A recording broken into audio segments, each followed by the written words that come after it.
তুমিটা হতে হবে আয়নার মতো স্বচ্ছ আর পানির মতো বিশুদ্ধ। টানটা হতে হবে আত্মার। মিলটা আমাদের স্বভাবে নয়, বরং মিলটা হতে হবে মনের। তবেই না আমরা আত্মার আত্মীয় হব।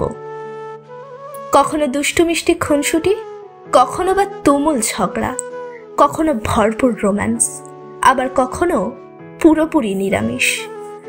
কখনো ভীষণ কাছে থাকবো, কখনো বা অনেক দূরে।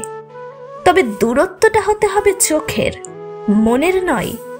মনের দূরত্ব ভীষণ ভয়ঙ্কর। একই বিছানায় পাশাপাশি শুয়ে থেকেও কারো কারো মাঝে যোজন যোজন দূরত্ব থাকে। আমরা চোখের আড়াল হব, তবে মনের নয়। তুমিটা হতে হবে মনের সব থেকে কাছের। যেমন হৃদয়ের কাছে থাকে স্পন্দন, যেমন নিঃশ্বাসের কাছে থাকে প্রাণের অস্তিত্ব। আমি একটা বিশুদ্ধ তুমি চাই। আমাদের মাঝে দূরত্বটা হবে আপনি অবধি। রেগে গিয়ে আমি তার দূরে নয়, বরং শক্ত করে জড়িয়ে বুকে মিশতে চাই।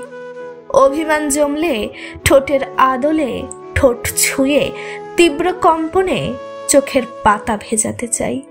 ঘৃণা করি বলেও প্রচণ্ড ভালোবাসতে চাই। আমার তুমিটা হতে হবে ভীষণ জেদি, যে আমাকে পাওয়ার জেদে অটল থাকবে।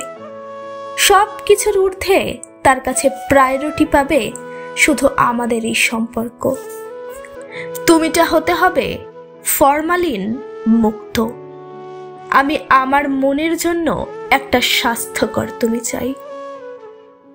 কোনো তুমি নামক হানিকারক ফুড পয়জন আমার চাই না, যে ধীরে ধীরে মন মস্তিষ্ক দুটোই নষ্ট করে দেবে, কলিজায় পচন ধরাবে, শিরা উপশিরায় বিষক্রিয়ার ছাই করে দেবে।